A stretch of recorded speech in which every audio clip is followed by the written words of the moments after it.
Então, de novo, bem-vindos. Obrigado também pela presença de todo mundo. A gente está fazendo só um disclaimer anterior, a gente está fazendo essa conversa sobre monitoramento de modelos, mas a gente não está querendo dizer o que é o melhor de monitoramento de modelos, a gente não sabe quais são as melhores formas, né? A gente, a gente é um conjunto de pessoas que já lidou com alguns problemas, já teve algumas dúvidas e já surgiram muitas questões. E o que a gente vai tentar fazer é meio conversar sobre quais são várias questões que surgiram para a gente, para que essas questões já fiquem claras para quem nunca mexeu. Uma introdução vai tentar ser generalista. Vamos ver se a gente consegue. Então, o Rafael Calçaverini vai ser o nosso facilitador principal aí. Eu vou dar a voz aí para ele. A descrição dele no nosso evento era um novo, um físico novo e um data scientist velho, né? Então, Rafael. Valeu, Estevão. Obrigadão aí, pessoal, pelo convite e obrigado também a todo mundo que tá vindo assistir. Acho que como o Estevão disse, acho que o objetivo não é dar nenhuma aula sobre monitoramento de modelos, mas é a gente compartilhar um pouco da experiência de vários Nubankers que trabalham em vários lugares diferentes dentro do Nubank e com várias atividades diferentes dentro do Nubank e todos tiveram que lidar em algum momento com um modelo em produção para ser monitorado ou vamos falar um pouquinho disso, se é só depois que o modelo está em produção e tal. E a gente compartilhar um pouquinho dessas experiências. Eu vou pedir primeiro para a galera se apresentar, acho que todo mundo falar um pouquinho, fala o nome, o que faz no Nubank, onde trabalha dentro do Nubank e a gente pode começar e aí, qual que é, na opinião de vocês, a importância de monitorar modelo e por que se fala tão pouco sobre isso? Por que por aí a gente vê tanta gente falando sobre como treinar, como testar, como avaliar? É um pouquinho menos, mas a gente vê como colocar em produção, mas e por que tão pouca gente fala sobre como raios você vê o que está acontecendo com o seu modelo depois que você põe ele em produção? Então começa lá, Estevão, já que você abriu a noite. Está mudo. Bom, isso vai acontecer bastante, eu acho. Bom, Estevão, eu trabalho no Nubank agora há um pouco mais de 8 meses. Eu estou trabalhando no time de empréstimo, né? Eu tenho um background mais interdisciplinar, fiz mestrado em neurociência e tal. Eu nunca tinha visto monitoramento de modelos antes de chegar no Nubank, né? Eu acho que é muito importante porque, por diversos motivos, a gente precisa saber sempre se o modelo está indo bem, se está tudo dando certo, a gente precisa saber se alguma coisa quebrou, né? Mas eu tenho a impressão de que ele não é muito ensinado, porque ninguém sabe muito bem ensinar.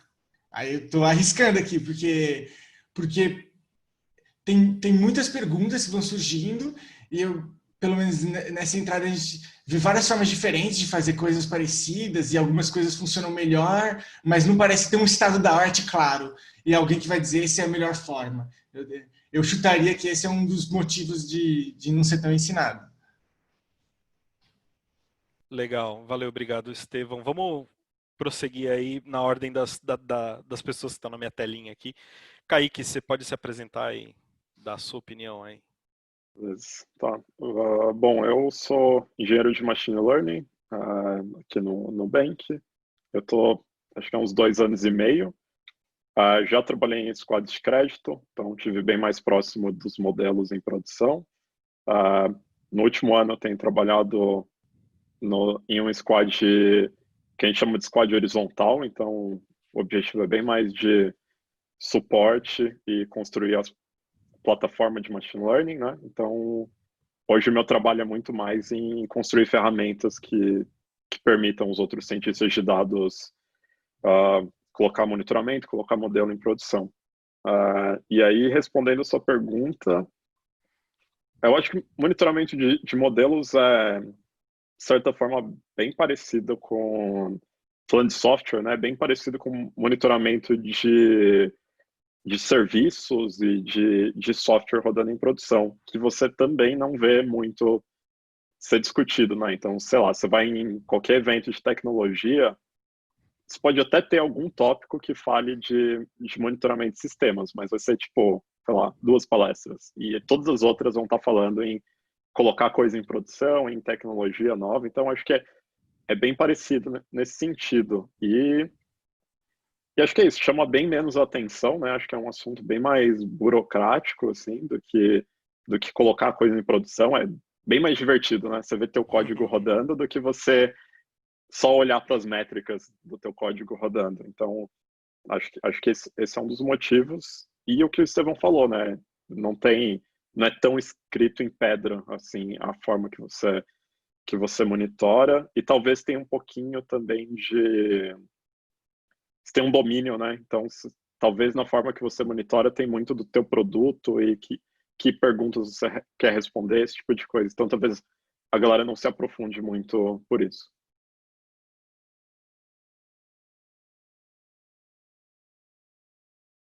Está no mudo, Rafael. Estou no mudo, eba. Vamos passar para o Matheus então, que é o próximo na minha janelinha. Obrigado, Kaique. Vai lá, Matheus.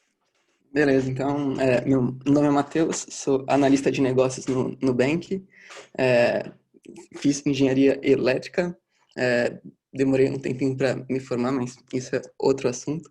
E aí, aqui dentro do Nubank, eu trabalho no time de estratégia de crédito, que basicamente é o time que decide qual vai ser o limite de crédito inicial, então provavelmente vocês vão me xingar aí no chat se você não gostou do seu limite inicial, mas também isso é outro assunto.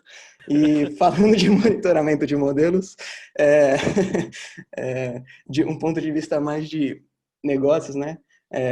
Acho que a importância de monitoramento de monitoramento de dados, em um sentido mais geral, você conseguir gerenciar seu negócio e aí dando um exemplo mais prático para não ficar uma frase muito solta, que a importância de monitorar você conseguir gerenciar. Então pensa, sei lá, você trabalha com marketing digital e aí você fez um anúncio super legal, você conseguiu 1 milhão de cliques no seu anúncio e aí você vai ver quanto que você vendeu naquele mês e você vendeu 10 produtos. E aí você fica, pô, tive 1 milhão de cliques, mas tive 10 vendas, o que será que está acontecendo?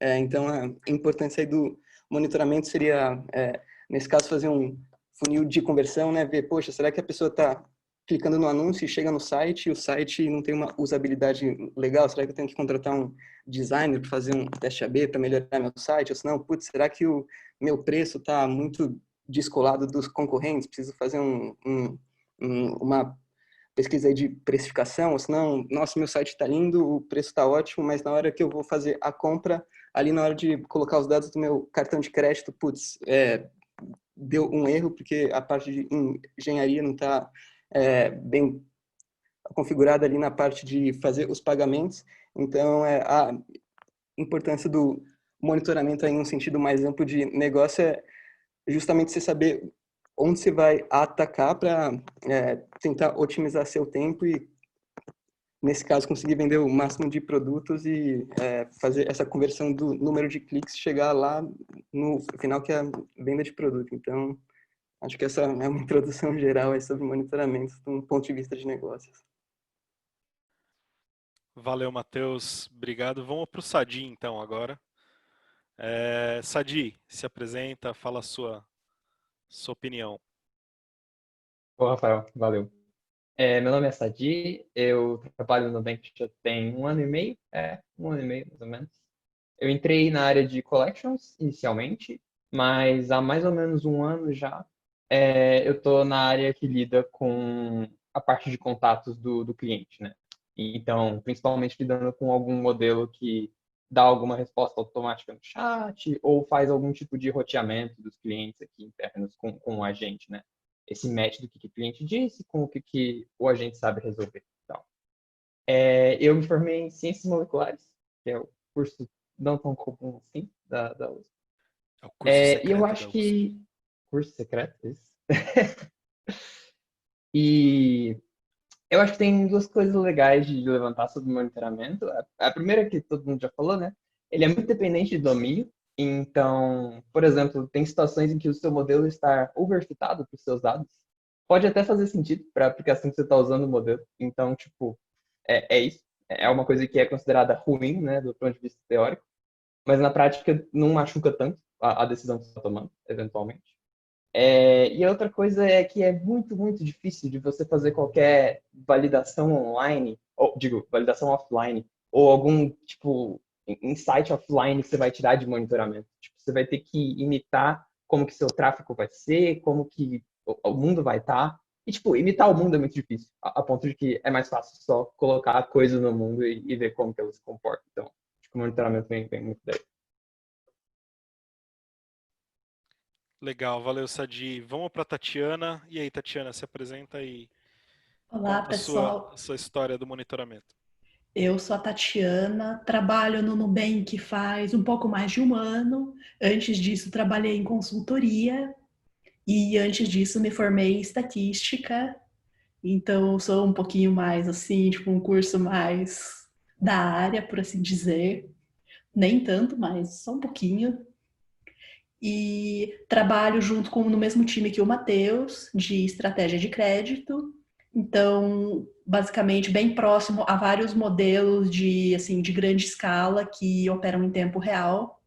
E, basicamente, daí o interesse por monitoramento e relação... Quer dizer, interesse não, eu acho que talvez sofrimento com monitoramento. E eu acho que o monitoramento não é muito ensinado porque modelos muito grandes e com relativa independência do ser humano são uma coisa assim razoavelmente recente. Até assim, até existia, mas não era tão comum e só bem agora que isso está virando uma coisa assim super comum na indústria. Então não tem exatamente um conjunto de técnicas pré-estabelecidas, não tem um conjunto assim uma coisa padrão, porque por exemplo assim, quando eu falo em estatística, a gente tem um conjunto de técnicas que foram desenvolvidas, sei lá, tipo, há 50 anos ali. Então você tem uma coisa já histórica, você tem um conjunto de coisas para ensinar. Agora, quando você fala monitoramento de modelos, você realmente assim não tem uma coisa que você poderia falar, cara, monitoramento de modelos, curso de monitoramento de modelos seria isso. O conjunto de técnicas básicas é isso. É uma coisa muito aberta, muito vaga ainda. Não tem algo que tipo a gente pode falar e fazer um negócio fechado, falar, não, faz A, B e C e seja feliz. Se eu puder aproveitar esse gancho, por favor, porque a gente tem um facilitador, tem que ter alguém para dificultar também, né? Vai lá. Então, eu achei legal porque, assim, cada pessoa, cada um de nós vai falar descreve monitoramento diferente, descreve o que é monitoramento diferente, né? Então, super não está bem definido, né? Aí, eu queria só comentar, porque o Kaique disse que monitoramento não é tão divertido, é bem mais divertido você ver o modelo deployando, né? E eu queria falar que não, que é bem legal o monitoramento, justamente porque, assim, se você pega e você está olhando o que seu modelo está fazendo, você, às vezes, por um erro, você entendendo por que ele está cometendo aquele erro, vai conseguir entender como ele está fazendo de um jeito mais profundo, e é geralmente bem interessante. Viajando aqui no exemplo do Matheus, sobre olhar meio que o funil assim, ao longo do tempo, eu estou imaginando, sei lá, um sistema de meteorologia, e aí você vê que ele está sendo bom para prever a temperatura daqui a uma semana, mas não daqui a 2 semanas. Por quê? E aí você começa você está monitorando, você descobre que ele está olhando para as massas de ar que são que estão a uma baixa altitude, não a alta altitude. Aí você entende uma coisa a mais sobre o sistema que você está medindo. Então, isso é meio que uma ideia meio doida sobre como a gente consegue entender mais sobre o modelo que a gente está monitorando, possivelmente pelos possíveis problemas ou falhas de performance que ele pode vir a ter. Então, acho que é legal sim o monitoramento. Legal. Bom, então vamos começar com um assunto que eu acho que é interessante, porque a gente citou aqui várias vezes na conversa monitoramento do modelo depois que ele está em produção. Né? Você chegou, você fez o seu modelo, você treinou, você avaliou o modelo, ele está bom, etc. Você pôs em produção, aí você monitora. E esse é o único momento que a gente precisa monitorar.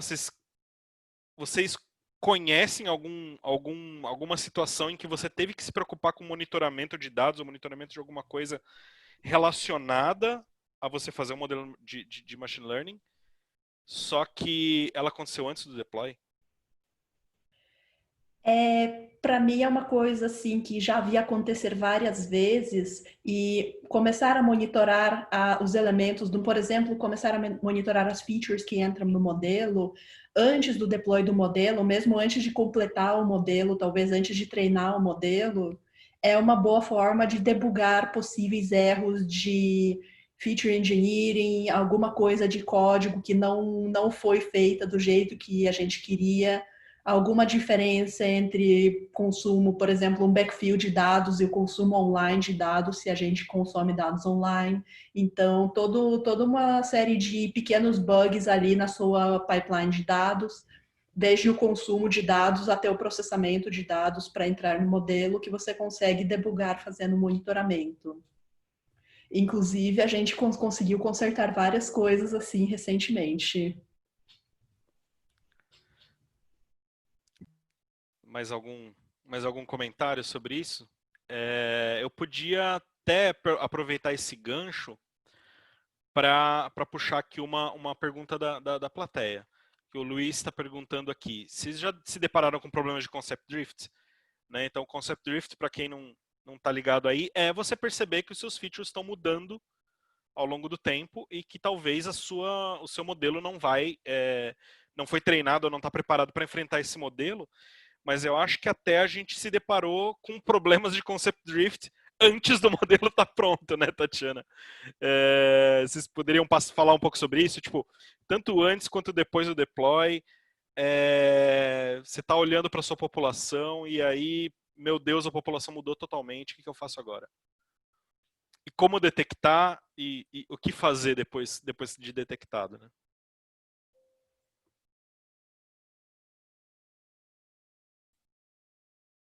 Eu acho que eu consigo falar umas coisinhas rápidas sobre Concept Drift, porque eu acho muito da hora que Concept Drift, em qualquer lugar que você vai pesquisar, alguma coisa assim, sempre está falando muito do seu xão, né? De todas as features que você está usando e tudo mais. Mas eu diria que para o exemplo que a gente tem daquilo que eu falei de encontrar um atendente que vai saber resolver uma coisa para uma certa pergunta do cliente, por exemplo. Nesse caso aí, a gente tem um concept drift do target, e isso é uma coisa que acontecia que era muito interessante, porque a gente tem uma abstração interna de fila, que é meio que, tipo, qual que é o assunto que o cliente está falando, né? E aí você imagina, quando a gente lança um produto novo, só tem uma fila para falar daquele assunto. Mas conforme, tipo, esse produto vai crescendo, vai sendo estratificado e tudo mais, a gente tem mais filas. Então, eventualmente, se o modelo foi treinado em um mundo que só tinha aquela fila, quando você colocar ele em produção nesse mundo diferente, que tem outras filas, vai ser chocante, porque você vai começar a ver ele, tipo, errando adoidado, né? Então, tipo, esse acho que é um dos casos em que é claro para a gente ver no monitoramento que times que estão evoluindo muito rápido, que acabam tipo, fazendo as filas, né, essa abstração que eu estou falando, ficarem mais precisas sobre qual assunto que o cliente está falando, tipo, claramente a performance do modelo começa a degradar rápido, simplesmente porque ele não viu aquilo, ele não sabe fazer aquilo, ele sabe fazer o mais próximo possível, que é meio que dizer aquela fila anterior que existia que representava tudo. Né? Então, esse é um exemplo que tipo, é fácil de detectar. O certo 100%, né, seria que tipo, a gente soubesse quando um squad vai fazer isso e já tenta treinar o modelo antes, tenta fazer alguma coisa assim. Nem sempre isso acontece, organização complexa, esse tipo de coisa e tudo mais. E o monitoramento é um point para ver quando isso acontece. Tipo, é bem simples, é preciso. E a resposta para isso é meio que, só precisa retreinar o modelo. Né? Acho que é a solução para esse tipo de conceito. Não, bem legal, Sadi. Esse é um concept drift novo, um concept drift do target, né? Quer dizer, a coisa que você queria prever não é mais a coisa que você queria prever. Agora você quer prever outra coisa e aí não tem saída. Você tem que retreinar o modelo Exatamente. ou então aceitar que a performance dele vai degradar com o tempo. Alguém Eu- mais é, quer eu- falar sobre isso? Colocar mais lenha na fogueira, né? Porque a gente tem, além de ter, talvez possivelmente até no target, às vezes a gente vai ter alguma mudança nas features por causa da mudança do comportamento da população.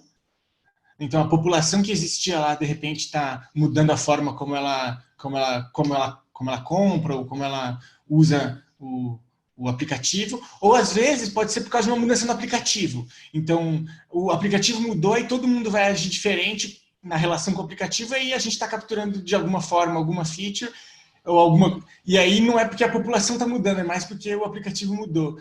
E tem o terceiro caso, que é a gente está tendo cada vez mais pessoas, e as pessoas que estão vindo novas, elas são diferentes. Então a população como um todo está mudando, só que as pessoas que estavam ali originalmente, elas não estão mudando. E eu acho que cada um desses tipos de drift, ele pode ter, vai ser parecido. Eu acho que aquela mudança que seria potencial no aplicativo seria um pouco mais diferente. E é difícil de desambiguar sobre o que está acontecendo. E pelo menos aqui a gente tem algumas formas que a gente procura ficar acompanhando as features ao longo do tempo, ver o que está acontecendo, e aí, basicamente, olhar se passou algum tipo de trash ou se está variando demais. Mas é sempre uma coisa complicada. Como decidir que mudou demais ou que está mudando muito e que a gente tem que prestar atenção, isso é uma coisa que E como existe uma separar, certa acho que, arte. acho que você falou também numa coisa interessante, como separar que entre a população está mudando, porque as pessoas individualmente estão mudando de comportamento, ou a população está mudando porque as pessoas que eu estou atingindo são diferentes, mas aquelas pessoas que eu usei para treinar o modelo ainda estão lá e elas ainda se comportam do mesmo jeito que elas se comportavam antes. Né? Bem interessante. Eu queria também, assim, agora, a gente falou bastante do monitoramento das features, né? Então, monitoramento, vamos dizer, da estatística das features, né? Se aquela distribuição das features que a gente usou para treinar o modelo ainda é a mesma, né? E tal, que é a questão do concept drift. Mas um modelo é um software. E é um software que está em produção. E aí a gente vai ter coisas associadas a monitoramento de software em geral. E aí, acho que tem duas coisas que eu queria puxar aqui. Uma da plateia, que e eu acho que eu vou colocar as duas ao mesmo tempo aqui para colocar o Kaique na fogueira mesmo. Uma é uma pergunta da plateia que cadê? Me perdi. Performance é um gargalo para machine learning no Nubank? Existe a necessidade de rodar os modelos rápido? Então, antes de você responder, Kaique, eu quero já engajar com outra que é: qual a diferença da gente, então, que eu acho que isso impacta bastante nessa questão da performance, qual a diferença da gente monitorar um modelo que precisa responder na hora? Então, vamos pensar na vida da Tatiana e do Matheus aqui, que estão lá recebendo requests de clientes que querem o cartão, e eu preciso responder na hora para você qual que é o limite que eu vou te dar, ou se eu vou te aprovar o cartão ou não. Ou então na vida do Sadi, que tem um cliente entrando no chat agora, e eu preciso decidir para qual fila eu vou mandar esse chat agora, versus a minha vida na maior parte do tempo, ou na vida do Estevão, que é, cara, eu posso esperar até amanhã, não tem problema nenhum eu rodar esse cliente amanhã. E qual que é a diferença principal entre esses tipos de modelos que vocês têm encontrado aí? Tá, beleza. Deixa eu organizar as ideias aqui. Acho que uma das perguntas já está meio que respondido. A gente tem a necessidade de rodar modelos em real time. E aí essa decisão ela é tomada, envolve vários fatores, né? Então, a gente vai ter esses fatores do tipo, eu preciso necessariamente responder ao cliente em tempo real. Então, por exemplo, quando eu preciso atribuir uma ligação a um chat, a uma fila de atendimento, isso precisa ser em real time. Eu não posso esperar um dia para te atribuir para uma fila. E aí o que acontece é que esse tipo de decisão de que meu modelo tem que ser em batch ou em real time, isso altera a complexidade das features que eu posso colocar em produção, porque meu tempo de resposta em geral ele é menor. Então, para o usuário, você não quer que ele tenha aquela sensação de que tem alguma coisa processando aí e tomando uma decisão para mim. Sei lá, eu abro meu aplicativo de streaming de música, eu não quero ver um loading lá decidindo qual música vai me recomendar. Eu quero olhar e ter uma música legal para ouvir. Então, você acaba limitando um pouco o tipo de feature que você constrói para esse modelo. E aí, assim como a gente limita para feature, a gente acaba limitando para o monitoramento. Então, o monitoramento do meu modelo batch, eu tenho todo o tempo do mundo para executar e para analisar todas as métricas que eu quiser. Só que para o modelo real-time, eu acabo que eu estou analisando um streaming, né? Então, a minha ideia é que eu consiga tirar alguma informação desse streaming o mais rápido possível, né? Então, se alguma coisa estiver quebrada, no modelo batch eu tenho o seu intervalo de atualização para tomar decisão. Então, sei lá, se você atualiza o modelo a cada 24 horas, você tem 24 horas para resolver o problema. No modelo em tempo real, você tem, dependendo de quão crítico for, você vai ter alguns minutos, algumas horas, e isso pode ter impacto absurdo no seu produto, né? Então, acho que isso é bastante a diferença que a gente tem. E aí a outra pergunta era sobre se a gente tem problema de performance, né? Se for performance operacional, dizendo, como gargalo, né?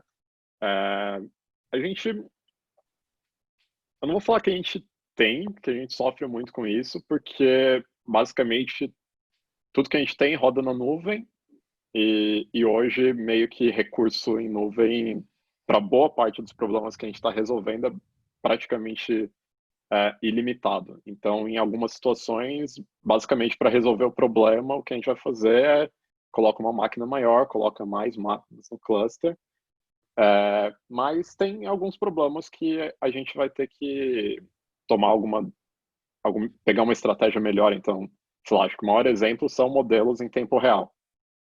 Eu tenho milissegundos para responder e às vezes eu tenho uma feature específica, por exemplo, tem um feature importance alto, tem alto impacto no meu produto, e aí a gente tem que fazer aquela feature rodar em tempo real. Então, você vai lá e vai ter que profilar teu código, né? Então, tipo, que aí a gente cai mais naquele limbo do monitoramento de software, né? Então, você vai olhar para log, olhar para o tempo que está levando para executar as funções, olhar para a máquina em si, né? Então, tipo, sei lá, meu gargalo é rede, é memória, qual é o meu problema e tentar responder esse tipo de pergunta, né? Falei pra caramba, não sei se eu respondi tudo. Se eu puder aproveitar o palco do Kaique agora para perguntar uma coisa que eu próprio estou curioso, né? Porque assim, eu tenho mexe com dados estruturados, né? A gente tem um jeito específico de buscar o que pode estar dando errado, drift no modelo, mas o Sadi, por exemplo, vai mexer com texto e o Matheus, aí eu não sei nem meio com que tipo de dado que ele vai querer mexer, talvez uma mistura.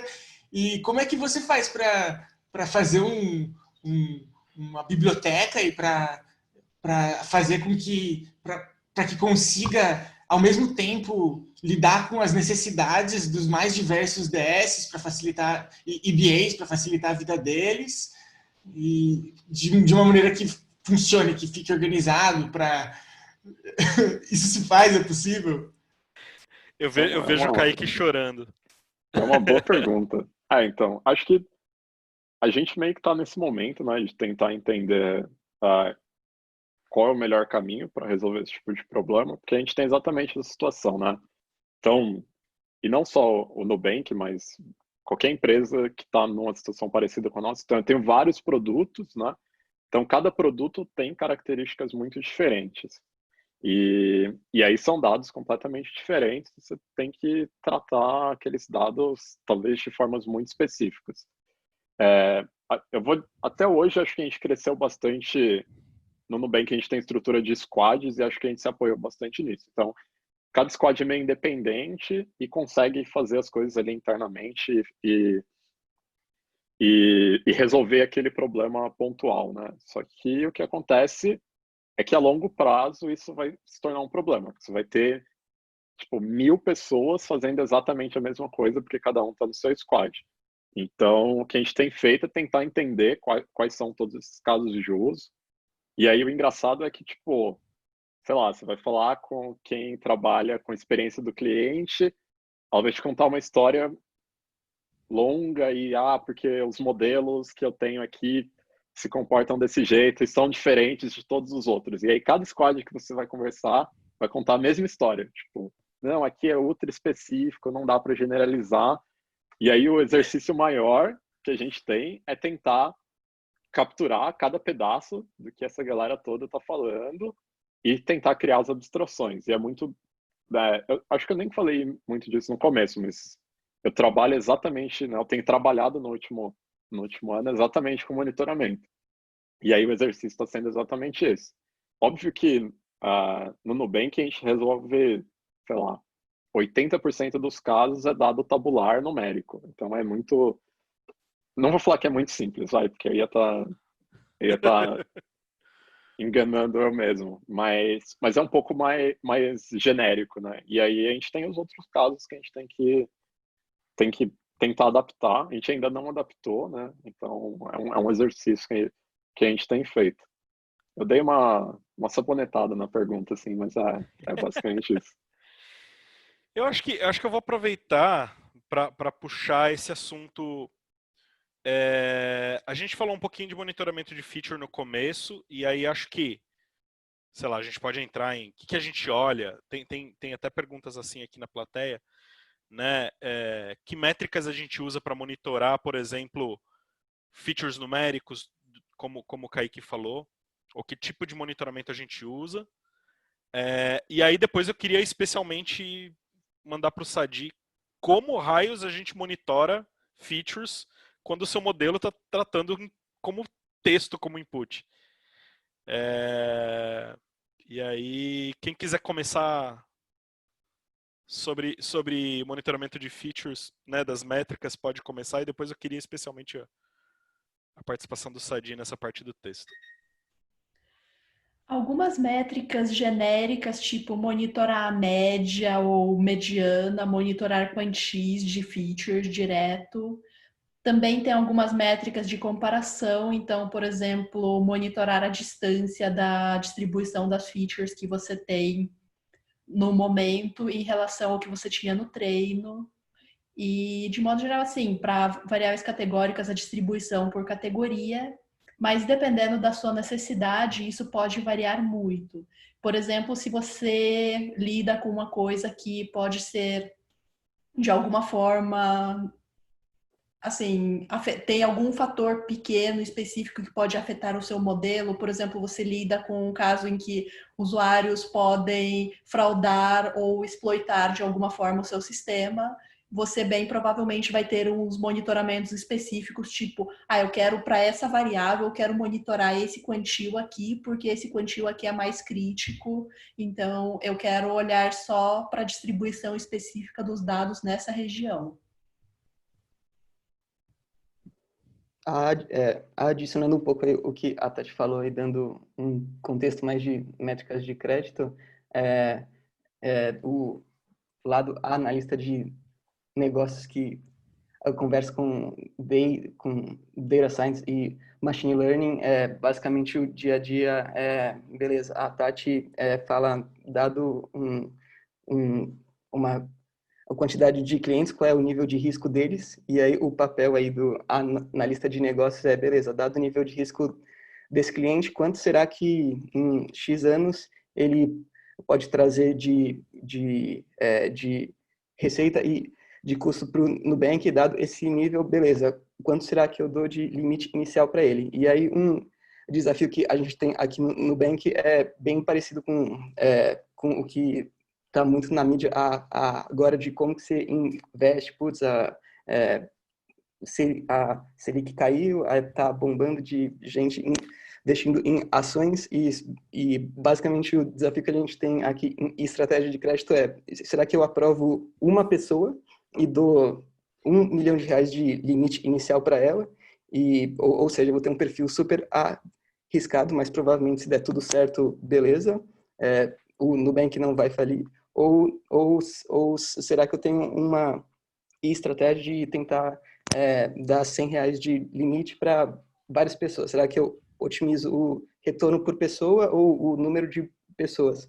E aí não tem uma resposta certa ou errada. É uma lógica bem parecida aí com de investimento dado, que você tem um limite de recursos e um limite que você vai dar para pessoas, vai da sua estratégia de negócio focar mais em um segmento ou outro. Então é super importante você saber monitorar as métricas e também ter ali eu não sou um data science para falar que todos os modelos são perfeitos, mesmo eu acreditando muito no trabalho deles, mas sempre tem ali um nível de erro. Então é sempre bom você ter um nível de erro de, putz, deixa eu tomar uma decisão ali um pouco mais conservadora e não ser tão arriscado, porque vai que essa pessoa não é tão arriscada assim, e aí basicamente é esse o desafio que a gente vê por aqui do ponto de vista de negócio. E mais uma vez é super importante você saber monitorar e acompanhar isso. Se eu puder só fazer um parênteses antes do Sadi, que ele vai falar, só para pegar o gancho do... Quando a gente está falando de negócio, métricas de negócio, a gente fala de features, e é sempre legal a gente lembrar que existe algum produto, e aí vai ter features, vão ter features, por exemplo, se eu estou falando de uma plantação, e a plantação ela é específica, ela é resistente à água. Então, se de repente começou a subir a feature de umidade do ar, eu não fico tão preocupado, mas se de repente chega a feature de, sei lá, diminui a feature, a mesma distância da média, mesmo tamanho de views padrões, você fica menos preocupado. Então, a gente sempre tem que lembrar também, opa, isso aqui é preocupante ou não, e para isso geralmente você tem que saber interpretar um pouco o modelo, né? Olhar para os Shape Values ou alguma coisa assim, ou saber o que ele está fazendo. E só fechando isso aí, pode falar, além de monitorar as features, lembrem-se sempre de monitorar as decisões, tanto o score do modelo quanto decisões tomadas em cima dele. Por exemplo, a gente tem um modelo que produz um score de crédito, digamos, mas aí em cima desse score a gente tomou outras decisões. Por exemplo, essa pessoa com esse score, qual o limite inicial que ela vai ganhar? E é bem importante monitorar não só as features, mas olhar também para essas decisões, usando métricas comuns mesmo que seja, mas também olhar para essas decisões, porque talvez uma coisa que você não vê só monitorando as features ou só monitorando o output do seu modelo, você poderá ver nas suas decisões. Eu acho que o ponto mais legal que eu tiro dessa conversa de vocês é isso. Tipo, não esqueça que você pode ter o monitoramento técnico mais lindo do mundo. Você tem um produto, você colocou um produto no ar. Esse produto tem um objetivo de negócio. Monitore o seu objetivo de negócio, pelo amor de Deus. Você até poderia ser menos rigoroso com quão bem você monitora os seus features se você estiver monitorando o seu objetivo de negócio bem. Eu acho que eu gastaria mais tempo no começo com isso. Tipo, eu tenho 0 monitoramentos, eu não sei o que fazer. Cara, começa olhando para o seu objetivo de negócio, monitorar ele primeiro, e depois você monitora se a distribuição do seu feature mudou, etc e tal. Primeiro, olha para as decisões que o seu modelo está tomando, olha para o impacto das decisões desse modelo nos seus clientes, e esse é o primeiro lugar que você deveria estar olhando.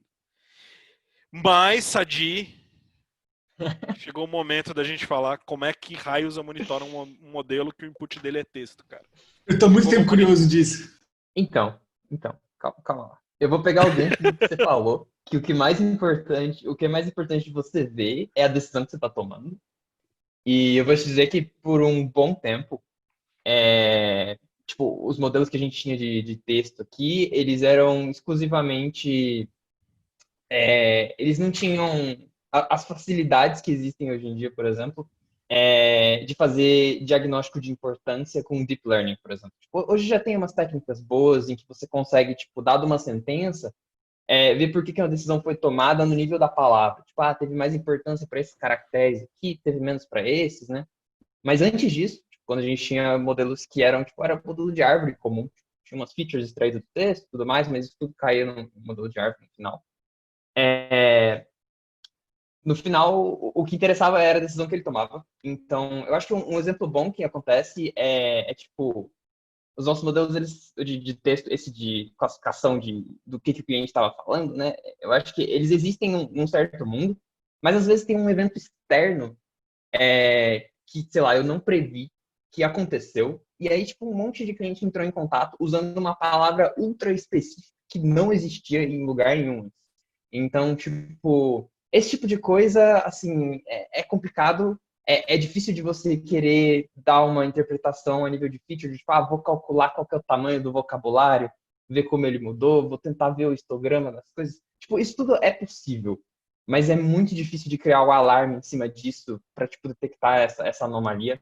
Então, esse tipo de coisa sempre vinha meio top-down, dessa forma aí, tipo, quando o modelo vê essa palavra estranha, em geral ele vai ter um comportamento meio estereotipado e vai jogar todo cliente que falou essa palavra estranha para um certo lugar aqui. Então, tipo, se a gente estiver olhando para o final, para as decisões, a gente vai ver que o tipo de decisão para um target específico está aumentando muito. Então, normalmente é assim que a gente descobre que, tipo, tem uma palavra nova no vocabulário aí que tá ferrando tudo. Porque aumentou muito a quantidade de gente nessa fila aqui, só que aí se a gente entra para, tipo, cutucar na mão mesmo, tipo, me dá 10 exemplos aí que foram classificados errados na última hora aí. Você consegue ir lá e ver que, tipo, a boa parte deles vai ter essa palavra específica aí, e aí, tipo, pronto, você diagnosticou o problema, né? Então, acho que essa é uma forma, essa forma top-down. Hoje em dia, quando a gente já tem para resposta automática um modelo de deep learning, por exemplo, a gente consegue ter alguns monitoramentos de tipo distribuição do embedding, é meio que uma coisa super vaga assim, que a gente ainda não acertou muito bem como usa. Mas o que ajuda muito é offline, tipo, se a gente quer ver como que a gente vai melhorar o modelo, como que a gente vai, tipo, fazer ele ser mais abrangente para alguma coisa, ter esses monitoramentos model-centric, né? Tipo, treina o modelo, manda ele prever alguma coisa, vê o que ele errou, e faz, tipo, vários plots de, tipo, quais são as palavras importantes, quais são as palavras menos importantes, o que pesou mais na decisão, pesou menos na decisão. Então, entrar no nível do domínio da palavra, assim, eu acho que é uma coisa que a gente só consegue fazer para um monitoramento meio offline, que acaba sendo mais um diagnóstico do que um monitoramento per se, né? O monitoramento, tipo, do padrão de fala do cliente, por exemplo, tipo, ele é muito complexo e ele acontece top-down mesmo. Tipo, é uma coisa de, tipo, a gente vê que tem alguma coisa errada na ponta e vai descendo. Né? Mesmo para quando a gente tem os modelos que as features são normais, a gente, agora você está falando até, fica muito claro isso, a gente leva mais a sério quando é a predição e mudanças na predição. Né? Você falou predição de diferentes classes, beleza, eu posso ter uma classe só que é o probabilidade de chuva, eu gosto do exemplo da temperatura, etc. Mas é bom porque assim, de repente, a gente tem um monte de feature que a gente está seguindo, a gente tem 200 features, sei lá, tem 100 features, às vezes menos, mas às vezes tem um monte. E aí, algumas estão distantes da média original, outras não. Será que é importante? Não parece tão importante porque a predição está normal. De repente, a predição foge do que você estava esperando, aí você sai caçando tudo, todas as features, e aí a gente olha para os monitoramentos que estavam diferentes e a gente faz posteriormente a gente busca fazer qual palavra você usou? Aquela palavra de diagnóstico, isso. Então, é uma coisa que realmente isso acontece bastante. A gente dá uma olhada para as features e parece que está tudo bem, mas se a predição está mudando, aí tudo torna assim, é mais sério, você procura mais a fundo, você olha se os percentis como é que estão, né? Então, legal isso.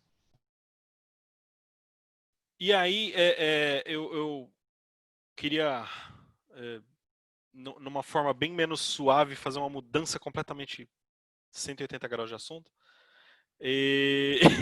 Porque eu não consegui pensar num segue legal para o próximo assunto.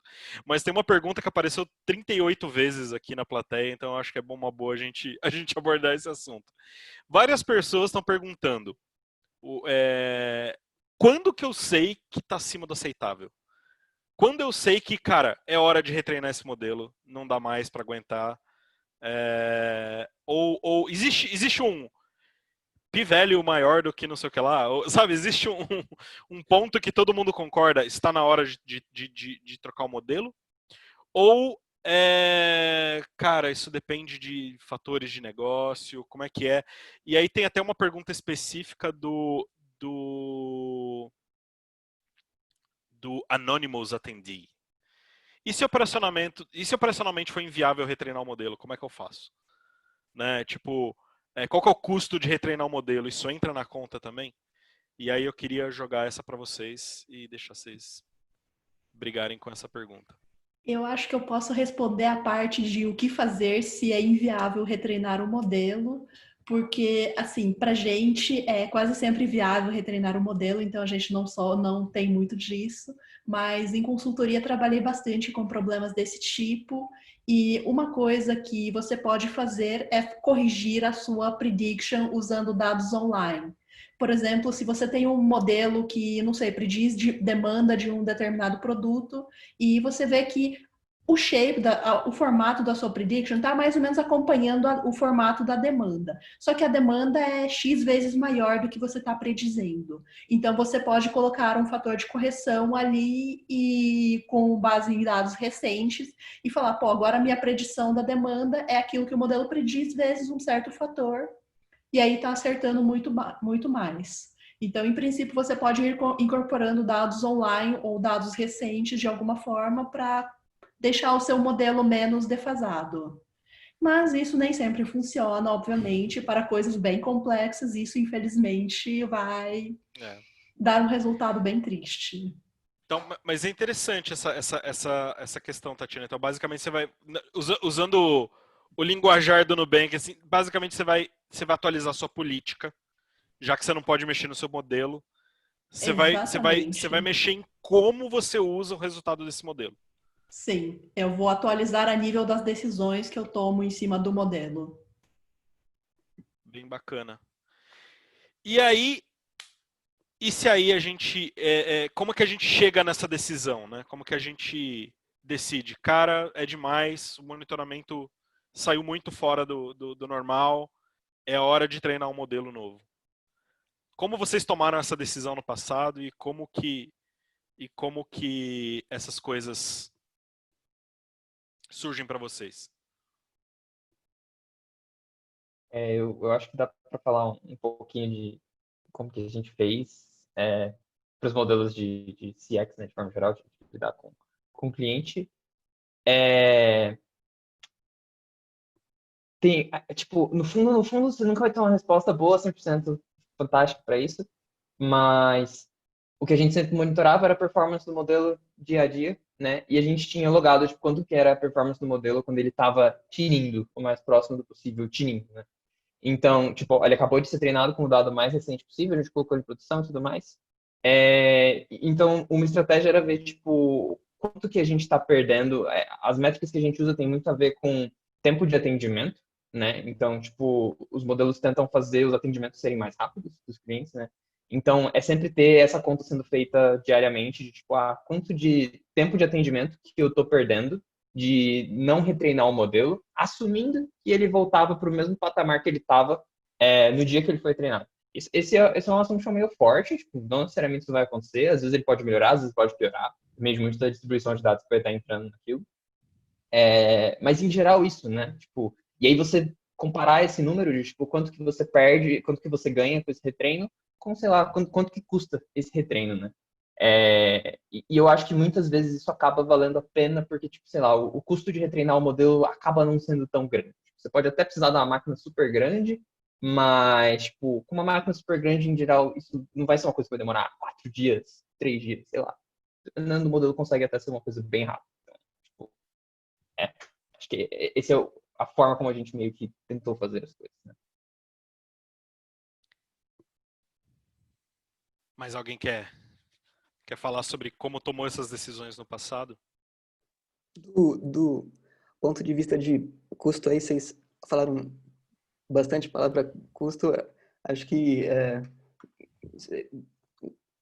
pensando se demora muito para retreinar o modelo, não. Acho que o maior custo é o custo de oportunidade de você. Putz, eu poderia estar atribuindo limites diferentes para essas pessoas, né? Mas, putz, meu modelo está super defasado, então eu achava que essa pessoa ia ter um comportamento, mas ela tem outro, e aí o que eu costumo fazer em vez de esperar sair um novo modelo, putz, por que que eu não faço clusters melhores dessa população? Então, eu vi que parte dessa população, ela tem esse tipo de comportamento, então, putz, deixa eu pensar uma política específica para ela, senão, vamos pensar um produto diferente para ela, do que só jogar a culpa aí nos cientistas de dados.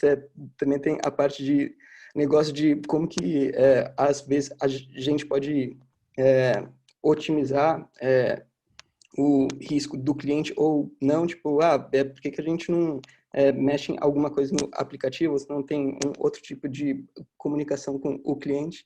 Então tem esses dois lados aí só para tentar tirar um pouco da culpa dos cientistas de dados e a pressão de ficar treinando e retreinando o modelo sempre. E aí, Fala, Estevão, você ia falar alguma coisa?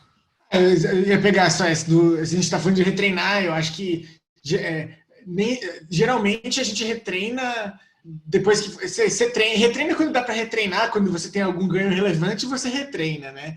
Geralmente, quando a gente pega alguma coisa que tá dando problemática, eu tenho um exemplo, aqui um exemplo talvez interessante de quando a gente estava vendo algo que estava meio esquisito na performance do modelo, e a gente estava tentando entender o que era, acho que talvez tivesse que retreinar, parecia uma mudança grande, mas a gente conseguiu fazer uma análise usando o SHAP, mas fazendo uma diferenciação aí sobre o que o modelo estava fazendo antes e depois, comparando com um outro momento, uma população parecida antes e depois em outra época, e dizendo que aqui tem um negócio esquisito nessas features.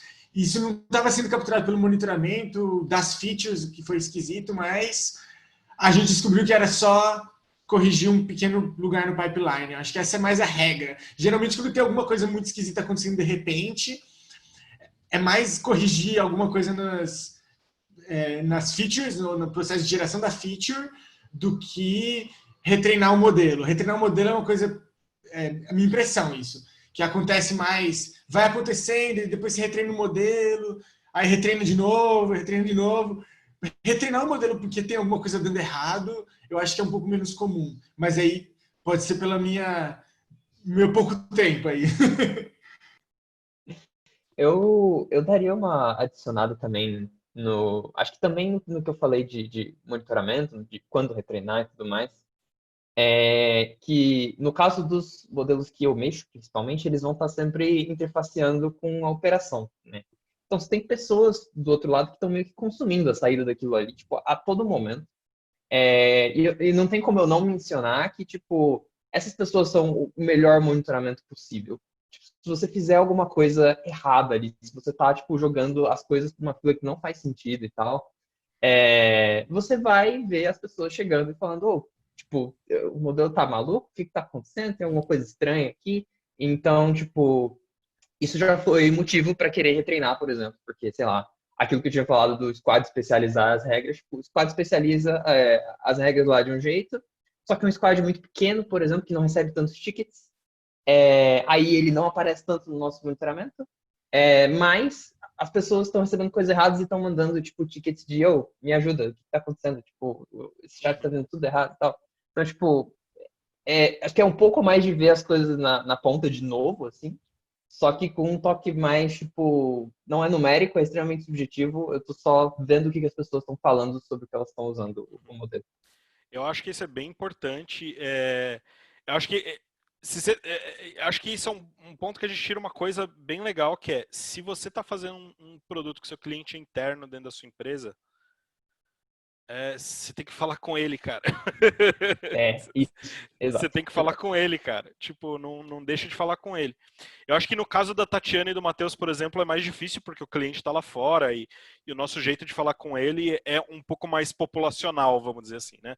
Você tem que avaliar os dados como eles chegam e fazer o seu jeito de falar com ele é um pouco mais estatístico. Agora, se o seu cliente é interno, ele está lá do seu lado, né? Então, putz.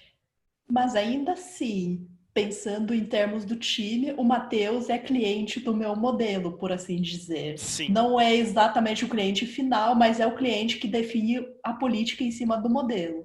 Então, é bem comum, por exemplo, os cientistas de dados fazerem um modelo e aí os analistas de negócios chegarem e falarem: cara, isso tá estranho. Tem eu acho que vocês ficaram tomando café em vez de fazer o modelo direito aqui.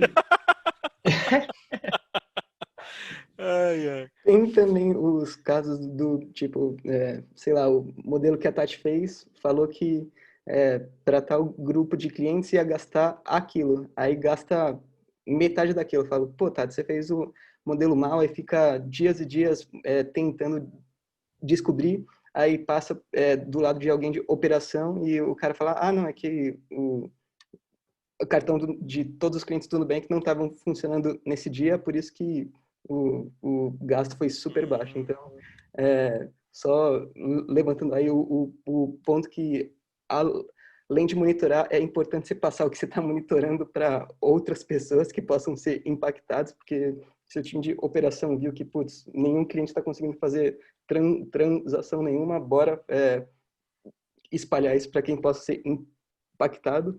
E aí também adiciono outro ponto que é sempre bom fazer gráficos que outras pessoas entendem, então ser o mais didático possível, colocar o título do eixo Y e legenda, esse tipo de coisa que às vezes parece óbvio, mas você fica enviesado de olhar para o mesmo gráfico todo dia e achar que todo mundo vai entender. Então, só adicionando esses pontos aí que o Sadi muito bem falou, que é super importante juntar operação com negócios e... Eu queria seguir nessa linha do Matheus só um pouquinho, porque eu estava vendo, eu não lembro onde que era, alguma coisa que estava pesquisando no YouTube, todo mundo que estava falando sobre monitoramento em alguns vídeos, e aí alguém falou que monitoramento não era uma questão de dados, era uma questão de user interface. E eu pensei, nossa, que interessante essa opinião, né? Não sei o que eu penso, não sei se eu diria forte assim, mas tem muita coisa que não tem como, pelo menos eu tenho achado que não tem como você decidir por garantido que aquilo é um problema ou não é um problema, em muitos casos. As fichas estão meio esquisitas. Então a gente tem que ter, e aí a gente agradece o Kaique principalmente, né? Várias interfaces que são mais fáceis da gente usar, que a gente consegue ver várias features ao mesmo tempo, consegue comparar uma feature através de populações diferentes, e que a gente consegue tirar screenshots daquilo e mandar para outras pessoas, dividir bem, porque também, como o Matheus falou, é uma coisa que transcende um pouco. A gente, quando alguma coisa parece potencialmente séria, geralmente diferentes pessoas precisam ver para julgar se aquilo é alguma coisa séria ou não. Então, a gente tem todo um trabalho de visualização e aí também a parte de software que vai facilitar isso para a gente, que está envolvido para fazer isso poder acontecer, né? Legal, gente. Tem uma pergunta aqui que eu achei interessante, de um anônimo também, que é a seguinte. A gente falou um pouquinho e eu queria também descer um pouquinho numa coisa que o Estevão mencionou rapidamente aí. Então, a gente falou de monitoramentos sumarizados, de monitoramentos em estatísticas populacionais. Mas aí, o nosso predict do modelo é no nível usuário, né? É no nível individual de cada item ali. Como é que eu trato outliers? Como é que eu trato... Cara, eu quero olhar para esse comportamento específico. Como é que eu trato grupos? Como é que eu trato... Cara, não adianta nada você fazer o seu monitoramento do seu modelo no global, sendo que, sei lá, a maior parte dos seus clientes são de uma região do país e você não está monitorando como o seu modelo se comporta em outra região do país, com o comportamento de outras pessoas. Então, como é que é isso? Quando que a gente decide, tem que monitorar esses grupos, ou tem que olhar para os outliers, tem que olhar para as caudas dessas distribuições? Como é que é isso?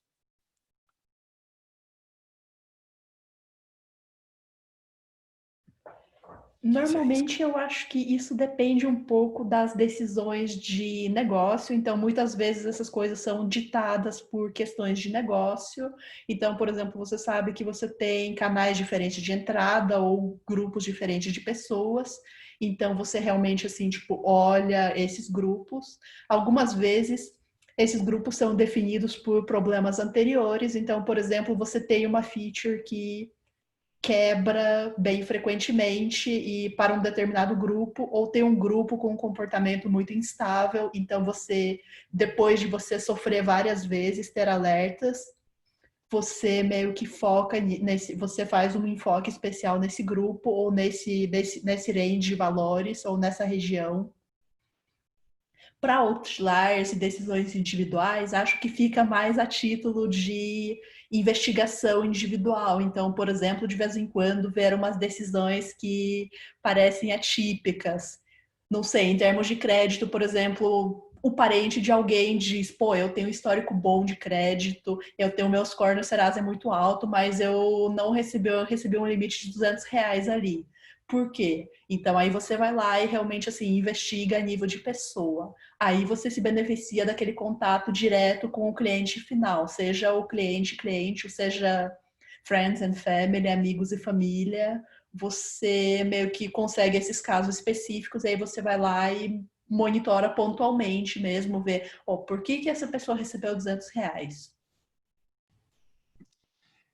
Eu tenho uma anedota legal, porque eu não sei bem como fazer, eu acho que como fazer, a Tati ela deu uma boa sugestão, mas eu sei como não fazer. Porque assim, a gente foi fazer um monitoramento bem irado, que pegasse o mais granular possível diversas possibilidades de subpopulações que a gente deveria monitorar. Aí a gente, claro, aproveitou a infraestrutura lá, obrigado, Kaique, de novo. Aí a gente gerou automaticamente 2.500 datasets e quebrou a infraestrutura. Aí, desculpa, Kaique. E aí a gente teve que pensar e reduzir o tamanho e começar a pensar um pouco melhor. Mas, assim, mesmo com depois do que a gente ficou, em primeira instância, a gente teve que pensar em algumas outras formas de conseguir olhar para tudo aquilo, porque, de novo, você tem um problema de usuário, você consegue olhar para cada pedaço das subpopulações que você quer medir, então, aí, bom, não sei como, não sei a resposta. Vocês falaram um pouquinho de subpopulações, especificamente, eu sei que o Rafael falou de outliers, né? Então, isso tem muito a ver, falando dos modelos aqui do meu mundo e tudo mais, da política, de certa forma, né? Na política que consome esse modelo que eu mencionei de falar do assunto do cliente, tem várias regras que, tipo, tem a possibilidade de eventualmente dar um override no que o modelo disse, dado alguma condição específica, que é alguma necessidade de negócio do squad, ou alguma coisa do tipo, assim. E para esse tipo de regra, eu acho que é da hora mencionar que tem um monitoramento específico que a gente faz que é muito bom, que é essencialmente você checar a efetividade de uma certa regra para ela cumprir o que ela estava propondo, né, de uma certa forma. Então, é um monitoramento que essencialmente vai logar qual era a decisão que o modelo tomou, e depois ele vai logar qual é a decisão que o sistema tomou. E essas coisas tendem a ser diferentes porque no sistema a gente tem as regras também, né? E daí você consegue calcular coisas do tipo qual foi a efetividade dessa sua regra com o modelo, sem o modelo. Então você consegue, tipo, dar um reporte bom de, tipo, essa regra está fazendo o que ela deveria, ela não está fazendo o que ela deveria, ela está piorando a performance geral das coisas. E volta também para um problema de UX, porque você tem que mostrar isso para o squad que propôs a regra. E tem que ser super fácil dele ver isso. Tem que ser, tipo, ele tem que clicar em um link e cair para um gráfico que vai mostrar dia a dia como está aquilo, para que seja trivial dele só virar para você e falar, não está funcionando, pode desligar. Ou tipo, não, tá ótimo, tá fantástico, deixa do jeito que tá. Legal. Gente, a gente tem uma pesquisa que a gente vai mandar para vocês. Respondam, por favor. Como o Estevão disse no começo, esse é um formato novo que a gente está testando e que, se vocês gostarem, a gente vai querer fazer mais vezes. Então, enquanto a gente continua respondendo perguntas e conversando aqui, discutindo sobre o assunto, por favor, respondam a essa pesquisa, que deve estar pulando na tela de vocês agora. Valeu. Eu tenho uma pergunta interessante que eu acho que talvez o Sadi tenha experimentado com isso um pouco, que é o seguinte. O André está perguntando, no caso de Concept Drift, tá voltando lá para o comecinho. Vocês já avaliaram alguma forma de detecção automática de alteração da distribuição que triga um retreino automático? Se sim, isso foi bem sucedido. Se não, vocês planejam fazer algo assim? Eu nunca fiz isso. Eu tenho um pouquinho de medo de retreino automático. Eu acho que, por exemplo, só antes do Sadi entrar, porque eu acho que ele tem um pouquinho a dizer sobre isso, eu acho que no mundo, por exemplo, da Tatiana e do Matheus de crédito, acho que é quase impossível a gente chegar nesse ideal, porque você colocar um modelo de crédito novo em produção é uma coisa um pouco mais complicada do que né, outros tipos de modelo. Mas no seu mundo, Sadi, é um pouco mais factível, né? Sim, é um pouco mais factível. Eu acho que a gente volta para o ponto que eu falei agora há pouco de ter um usuário consumindo na ponta. Se o modelo que você acabou de colocar em produção tá zoado, tipo, não vai demorar. O seu Slack vai tocar, mensagens vão chegar. Tipo, é instantâneo. Se você tá tipo, fazendo alguma coisa que tá muito fora do esperado e tal. Tá. Sobre um callback de uma métrica gerar um retreino. A gente nunca fez experimentos com isso. Eu acho que justamente pela volatilidade do domínio do problema, do tipo, targets novos estão surgindo, targets antigos estão caindo, então, tipo, é um pouco complicado de sempre... a questão, né, de coisas automáticas é que elas precisam de thresholds. Esses thresholds, eles são super complicados de você fazer um pin down de, tipo, é aqui que vale a pena. E normalmente, quando você tem um pin down muito bom de é aqui que vale a pena, é aqui que vale a pena agora, não é aqui que vale a pena semana que vem, não é aqui que vale a pena daqui a 2 semanas. Então, isso é super complexo. Uma coisa que a gente já fez é ter um intervalo fixo de tempo que gera um retreino. Só que esse retreino ele não entra em produção automaticamente. O que acontece é que a gente faz esse retreino, gera várias métricas sobre esse modelo novo que a gente acabou de gerar, e cria tipo um relatório super condensado comparando o modelo que está em produção atualmente com esse modelo que a gente acabou de retreinar. E na prática o que acontece é que a gente fica com esse pull request aberto lá e alguém tem que ir lá, ver se está tudo certo, ver se faz sentido, o que mudou, está prevendo um target novo, não está prevendo mais isso aqui e tal. E aí você tem que apertar um botão para fazer aquilo acontecer no final. Então, eu acho que até teria espaço para eventualmente colocar isso direto em produção, sem ninguém apertar nada, para esse domínio em que não é tão sensível assim. Tipo, você errar por um tempinho ali, o mundo não acabou, você não perdeu milhões de dinheiro nem nada do tipo. Assim. Mas a gente ainda optou por querer ter esse controle manual, pelo menos para o nosso uso. Assim. A gente estava não tão confiante assim, e seria legal que alguém está controlando aquilo. Eu acho que muito também por conta de comunicação. É legal que você veja que você está fazendo aquilo, você está criando um modelo novo, você sabe que aquilo está acontecendo, que você está colocando aquele modelo de produção, e aí você comunica para as pessoas que, ó, tipo, isso aqui está entrando e tal. Tipo, fazer uma comunicação automática e tudo mais seria um pouco mais complicado. Então, acho que falei muito já, mas a resposta é essa. A gente teve retreinos em intervalos regulares, mas com um humano no gatilho ainda, de fazer aquilo acontecer ou não. Legal. Nesse... Gente, oi, fala, Kaique, fala. Não, só ia adicionar aqui nesse tópico que o Sadi falou, acho que é legal lembrar uma parada que a gente falou no começo também, que é esse dado que a gente está olhando, que está mudando nessa população, ela está relacionada com o produto ou com o comportamento da galera mudando. Então, a gente estava até discutindo isso um pouco antes do meetup.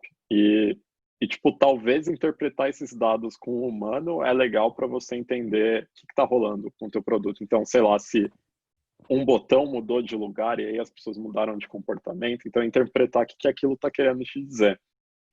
Às vezes parece mais fácil só retreinar, mas talvez retreinar você vai estar perdendo essa informação que é de como a população está interagindo ou de como o produto mudou. Então, é de certa forma legal olhar. É difícil escalar, né, esse processo de você estar olhando todos os modelos e tudo mais, mas é interessante nesse sentido. Legal. Eu tenho uma outra pergunta aqui que vai numa direção que é interessante, que vai numa direção também da gente começar a encaminhar para uma conclusão. Que a pergunta é um pouco mais específica, mas a gente pode abrir o leque dela para abranger outras coisas. A pergunta específica é: vocês usam ou criaram alguma biblioteca para interpretar os modelos? E aí eu entro em qual que é a relação entre interpretabilidade e monitoramento, vamos dizer assim. Quando que o meu monitoramento precisa ser interpretável? Ou quando que eu vou olhar para o meu monitoramento como forma de interpretar o que está acontecendo? E qual que é a relação entre essas duas coisas?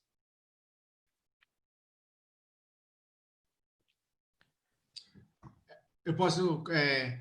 eu acho que eu tinha comentado aquele exemplo de um exemplo em que isso aconteceu, em que a gente estava procurando entender o que rolou, e foi só a partir de técnicas de interpretabilidade que a gente conseguiu pin down o que tinha acontecido.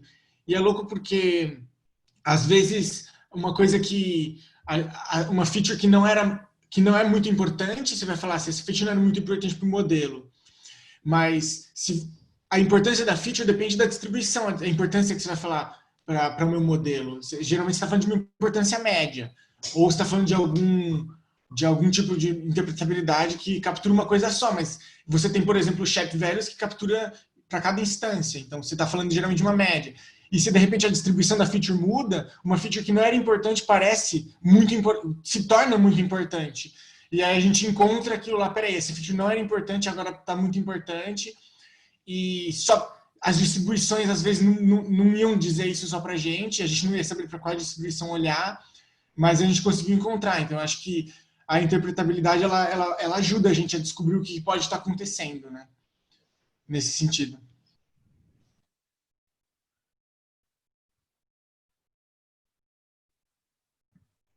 Eu acho que também muitas vezes quando você tem modelos meio caixa preta, complexos, com muitas variáveis, muitas vezes você pode ter algum problema que você não consegue assim tão facilmente olhar, não, aconteceu isso, isso e isso. Por que eu estou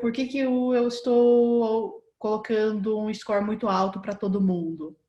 Não faço a mínima ideia. Então, nesse sentido, ajuda bastante usar técnicas de interpretação, por exemplo, o SHAP, para tentar identificar melhor o que exatamente, assim, o que está contribuindo para essa mudança, talvez qual o grupo de pessoas, realmente quais as features, qual a dinâmica de tudo isso. Então, muitas vezes é bem relevante para investigar o que de fato está causando as mudanças que você está vendo no monitoramento. Eu acho que Oi. Você ia falar, Sadi? Vai lá. Só rapidinho. Eu só daria os meus 2 centavos aqui. É que eu sinto que o monitoramento vamos lá, numérico não é uma palavra 100% precisa ali, né? Mas esse monitoramento que não está tão interessado na interpretabilidade das coisas, ele é bom para decisões instantâneas, decisões rápidas, diagnósticos, não é bem o diagnóstico, mas coisas rápidas que você quer ver que estão acontecendo. E eu sinto que a interpretabilidade está ligado com uma janela de tempo um pouco maior. Eu acho que é super difícil você ter interpretabilidade te dizendo alguma coisa super rápida sobre o que está acontecendo agora. Mas quando você está num momento em que não tem pressão de tempo, em que você está só tentando fazer um diagnóstico preciso do que está acontecendo, a interpretabilidade é fantástica. Então, eu sinto que essas duas coisas se complementam, fazendo a mesma coisa, mas em escalas de tempo meio diferentes. Legal. Concordo. Às vezes tudo que você quer saber é, cara, quantas pessoas estão indo para a direita, quantas estão indo para a esquerda, e eu preciso entender isso para poder tomar uma decisão imediata.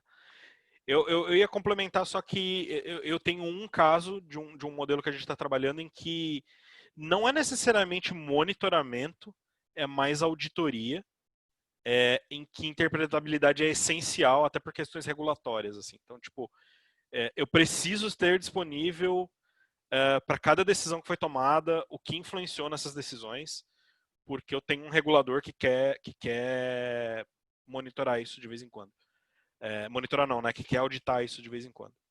Então, às vezes você não tem saída, às vezes você tem alguém aqui em cima do seu ombro falando, como é que seu modelo está tomando essas decisões? E aí você não tem saída. Você precisa descobrir um jeito de tornar aquele modelo interpretável para que as decisões que ele está tomando sejam monitoráveis, né? Que sejam a gente consiga ter alguma noção, né, do que o modelo está fazendo. Gente, eu acho que a gente está chegando perto aí de um threshold de quase 1h30 de conversa. Eu queria já começar a pedir considerações finais. O que a gente não falou? O que vocês acham que ficou não dito e que é super importante nesse assunto? Ou que pontos são tão importantes que a gente falou e a gente quer falar de novo? Tem um ponto que eu quero falar de novo. Desculpa, alguém começou a falar e eu cortei. Não, eu só... Se Eu quiser posso falar, falar por de favor, novo Rafael, depois. eu posso falar. Não, tá bom. Tudo bem. Tranquilo. Eu acho que uma coisa que a gente não entrou, que eu acho que não é tão relevante nessa discussão mais de fora, né? De tipo monitoramento e tudo mais, mas é bem relevante quando você está ali dentro e você precisa de monitoramento, você precisa de alguma coisa. Tem a ver com esforço, né? Porque a gente está falando de monitoramento como se tudo já existisse, estivesse ali na mão e tudo mais. Mas fazer monitoramento, tipo, alguém tem que programar aquilo, alguém tem que programar aquilo com muito cuidado. Alguém tem que pensar em onde que isso vai entrar e tudo mais. E é isso, monitorar tudo é super custoso. Então tem uma coisa aí de tipo priorização de monitoramento, sabe? Tipo, é super importante você saber tipo, o que você quer monitorar primeiro bem para fazer as coisas funcionarem, sabe? Tipo, eu só levantaria essa bola de tipo, tem coisas mais importantes que monitorar de outras e o mundo não é perfeito em que a gente coleta todas essas informações de uma vez só. Sim, eu acho que é super, super bacana isso. Eu acho que você falou numa coisa que assim como a gente não ouve falar muito de monitoramento por aí, é muito comum a gente começar um projeto, pelo menos isso aconteceu várias vezes na minha carreira, a gente começar um projeto e não é um concern discutido no começo, que eventualmente esse modelo vai para o ar, assim, que eventualmente quando esse modelo for para o ar a gente precisa monitorar e a gente precisa garantir a manutenção dele, né? Você pôs o modelo no ar, você casou com ele, de certa forma, né? Você vai... Aquilo não é um one-time thing que você faz, bota no ar e uhul, vambora, agora eu vou pra praia passar o resto do... Não. Você casou com aquele modelo agora, né? E esse custo contínuo do monitoramento é raramente considerado no começo, ou era até pouco tempo atrás, nos projetos que eu trabalhei, e às vezes era algo que você tinha que falar, ó, vocês estão ligados que daqui a um ano vai ter um modelo em produção tomando decisões, provavelmente importantes, senão a gente não ia gastar tanto dinheiro fazendo um modelo, e a gente vai ter que monitorar. Vocês sabem, né, que isso vai acontecer. Esse dia vai chegar e pode não ser tão legal se você não pensar nele. Se você não começar a construir o aparato para fazer isso agora. E aí é o que você falou. A gente pode ter os data scientists aqui fazendo os modelos mais mirabolantes, e se a gente não tem o Kaique para ajudar a gente, Kaique, fala aí, como é que a gente mede? Tá aí, essa é uma pergunta para Kaique. Como é que a gente mede esforço disso?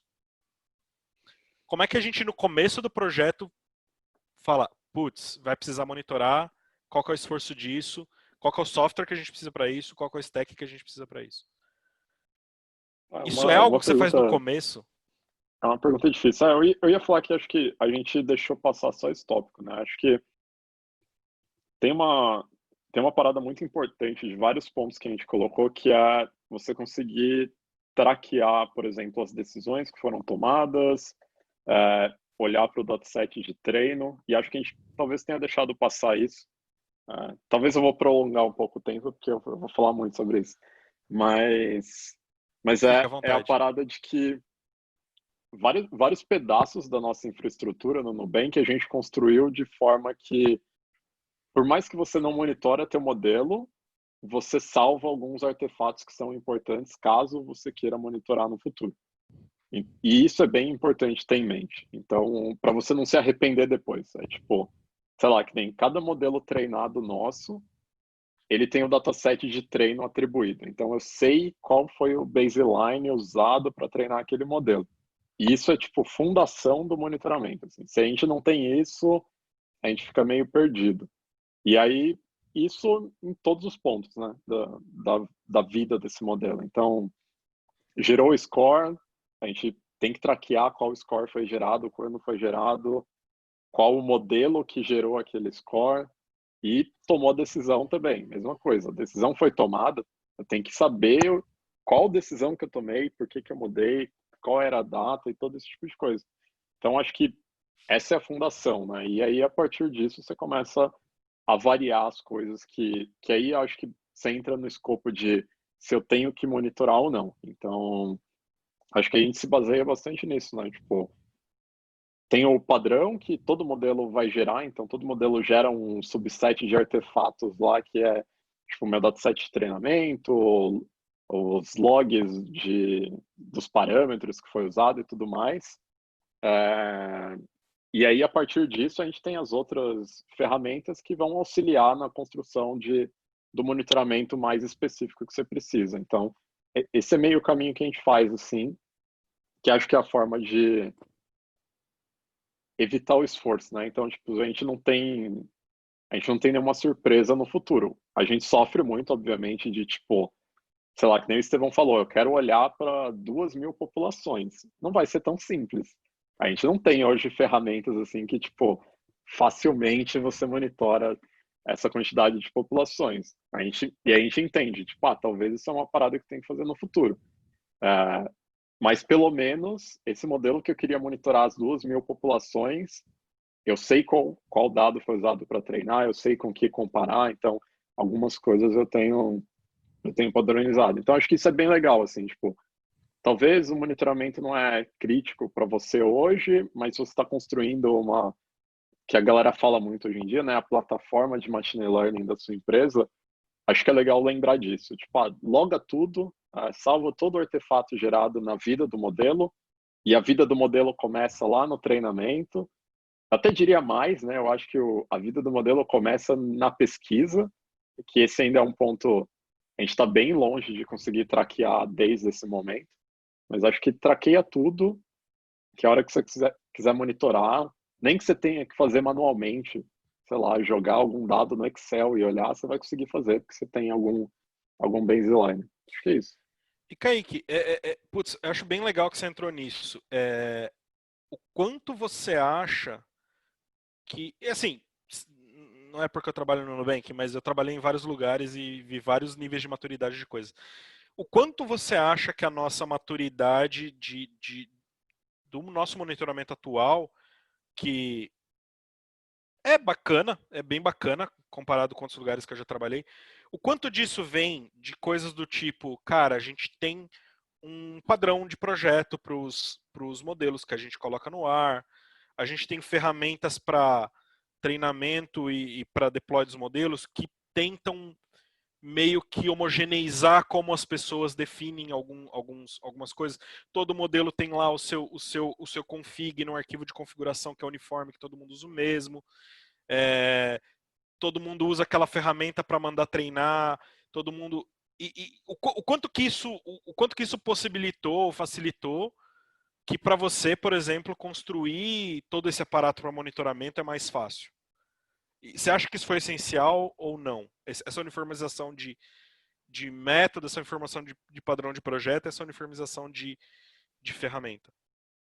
Acho que isso definitivamente foi essencial, assim. Acho que facilita muito, né? A gente pode pegar, tipo, o gancho mais simples que é da discussão que a gente teve, né? Tipo, o Sadi trabalha com modelos de texto, e sei lá, a Tatiana e o Estevão estão trabalhando com modelos de crédito. Em geral, a gente está olhando só para mais números e features categóricas nesses modelos. Só que para os nossos sistemas, esses modelos são iguais. Então, isso já é um ponto de partida que facilita muito. Então, eles usam as mesmas ferramentas e geram os mesmos artefatos durante o treinamento.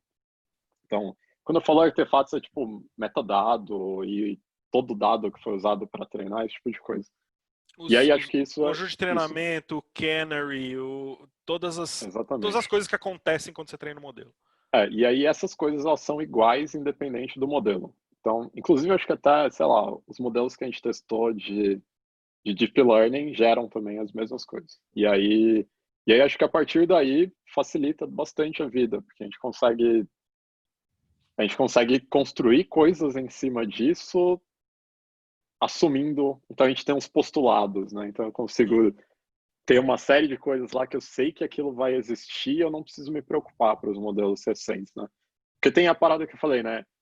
Com a estrutura de uma empresa muito grande, você sempre vai ter aquela coisa, não, mas o caso que eu estou usando é muito específico. E aí, só que quando você tem uma ferramenta base, você está mostrando para todo mundo, o problema que você está resolvendo é específico, mas a gente consegue usar uma ferramenta que é genérica o suficiente para te ajudar. E aí a gente acaba, eu não resolvo todos os problemas, mas eu ajudo as pessoas a resolverem os problemas. Então, tipo, por mais que nem todo modelo tem monitoramento assim que eu faço o deploy, mas todo modelo tem ali uma série de coisas que ajudam as pessoas a construir o monitoramento. Então, tipo, isso já é um bom ponto de partida, já ajuda bastante. Legal, bacana. Gente, 8h30, vamos fazer as nossas configurações, não, as nossas considerações. As configurações já estão prontas. As nossas considerações finais. Começa aí, Estevão. Qual que é a Vamos sua lá. mensagem para Eu quem está nos estava assistindo? pensando nessas coisas que a gente não falou, eu estava pensando numa distinção que eu acho que tem começado a ficar recentemente, parece importante para mim. Recentemente começou a parecer importante para mim, que é a distinção entre os problemas previsíveis e os problemas que a gente, os problemas possíveis. E aí a gente consegue, pelo menos no começo, eu estava sempre pensando, nossa, o monitoramento mais geral possível, que vai capturar mudanças, todas as mudanças que poderiam acontecer, se as features têm esse tipo ou aquele de drift. E eu tenho percebido mais que tem alguns problemas que são previsíveis. Então, aquele exemplo que a gente deu várias vezes na conversa do app, se mudanças no app podem acontecer, isso às vezes acontece e dá alguns problemas, então a gente precisa de um monitoramento específico para as variáveis que são de app, e aquele monitoramento ele triga quando tem uma mudança grande e instantânea. É um tipo específico de mudança, bem específico para esse tipo de problema. O Kaique estava falando que a gente guarda o conjunto de treino. Se houve uma quebra na forma com que as features são calculadas, não é uma mudança na população, o dataset atual, que é semelhante, que é o análogo ao dataset de treino do modelo, vai ser diferente do dataset de treino do modelo, porque as features estão sendo calculadas quebrado. Então isso é previsível. Então a gente monitora e sabe que isso vai acontecer e a gente consegue detectar fácil. Data provider. Você tem alguém que a gente recebe dados específicos, a gente sabe que aquilo lá pode acontecer, todas as mudanças, várias features diferentes vão mudar ao mesmo tempo, a gente segue. Então isso é diferente dos problemas que a gente tem que pensar bem mais, ser mais criativo e mais artístico. Tem alguns problemas que são previsíveis, a gente vai lá, tenta fazer soluções, às vezes tem que ser criativas, para detectar cada um deles, já resolve eles, e aí a gente pode ficar pensando nos outros, mas essa distinção tem começado a ficar clara para mim recentemente. Assim.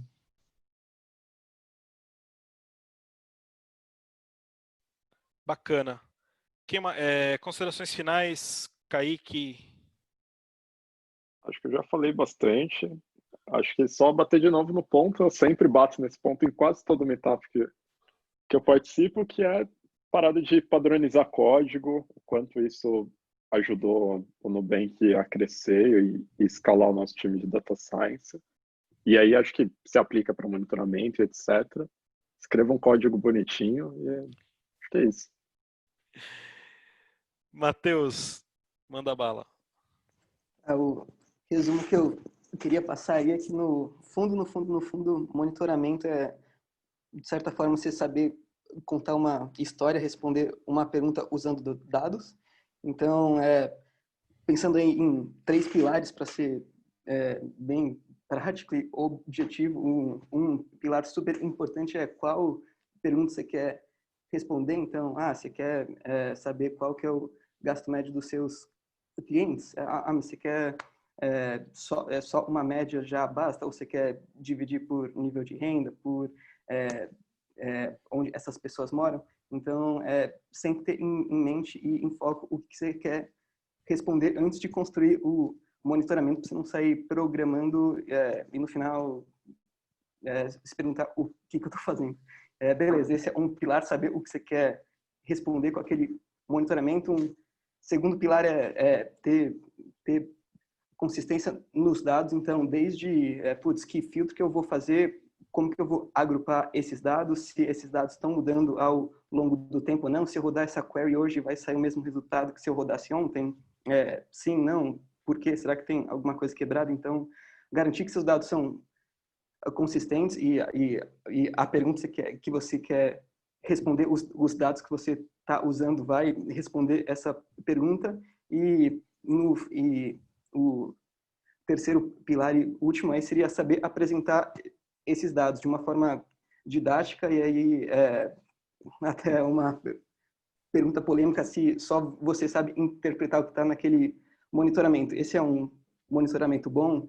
Então, saber ser didático, garantir que o interlocutor vai entender o que você o ponto e a pergunta que você quer responder com esse monitoramento. E aí, só para sair um pouco desse viés de, mas eu preciso saber programar super bem, preciso ser super didático, preciso ser um super design para usar paletas de cores bonitas. Tipo, a dica aí que eu dou e minha última frase basicamente, se você está começando um monitoramento, não precisa inventar muito, pega um papel, uma caneta, pensa, eu quero responder essa pergunta, como que seria um bom monitoramento?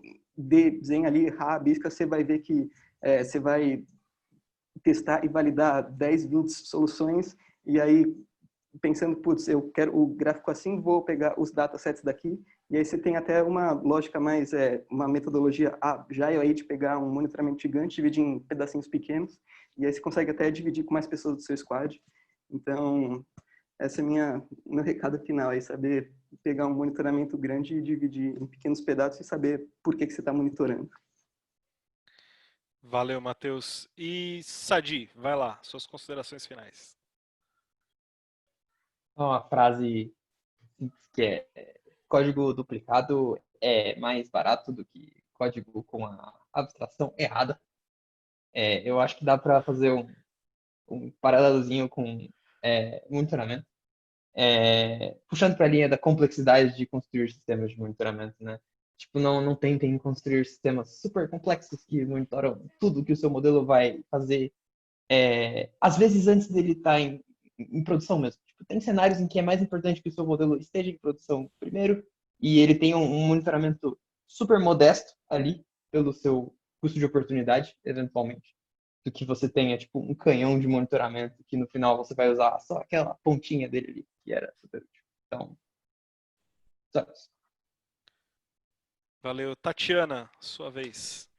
Só enganchando no que Matheus e o Sadi falaram, lembre-se sempre que é bom ter o mínimo, talvez. Porque quando você monitora tudo, quando você monitora 2.000 visões diferentes, 500.000 populações diferentes, você não monitora nada no fundo. Você, mesmo com um sistema de monitoramento perfeito, alertas perfeitos, você vai ter tantos alertas e tantas visões que você não vai olhar o que está sendo monitorado, você não vai olhar os alertas, porque você não tem tempo para investigar todos esses alertas. Então, sempre lembre-se de identificar o que é de fato relevante, o que de fato impacta a sua operação, o que de fato impacta o seu modelo, e tenta monitorar só essas coisas. Então, é muito melhor monitorar uma ou duas coisas, mas monitorar de fato com atenção, olhar todo dia, investigar os problemas, do que monitorar 100 coisas e não olhar nada. Só tá lá, existe monitoramento. Valeu, gente. Acho que a minha consideração final é, teve um assunto que a gente tocou algumas vezes, que é: não esqueça que o modelo e o machine learning e toda essa parte linda e toda essa matemática maravilhosa que você está usando, ela existe com o objetivo de resolver um problema prático de alguém. E começa sempre desse ponto. O produto é mais importante que o modelo. Eu sei que dói ouvir isso, porque a gente gosta do modelo, porque é o nosso trabalho, é a nossa contribuição para o produto. Mas o produto é mais importante que o modelo. Então vamos monitorar o modelo do ponto de vista do produto primeiro. Isso é de longe a coisa mais importante. É isso aí, pessoal. Obrigado pela participação de todo mundo. Obrigado dessa audiência que a gente conseguiu manter aí um número grande de pessoas até esse horário, ouvindo sobre esse assunto, que não é um assunto fácil. Vamos agradecer os feedbacks da enquete também, né? Que o pessoal sim, falou bastante, obrigado. Bastante votou, bem legal pra gente. Obrigado por terem respondido a enquete, por terem participado. Vai ser bem importante para a gente decidir como que essa iniciativa vai para o futuro. E isso aí eu entrego para o Estevão de volta, que é o host do Meetup. Eu só queria pegar o último ganchinho, que agradecer de novo então vocês, já que você deu a voz. Muito obrigado, Rafael, Sadi, Kaique, Matheus, Tatiana, e Darlan, que está aqui sempre por baixo dos panos, garantindo que tudo está certo, por mais que ele não apareça aqui. Muito obrigado, Darlan, também. Então, a gente se vê no próximo Meetup, né? Então, abraço, galera. Valeu, pessoal. Até mais. Valeu.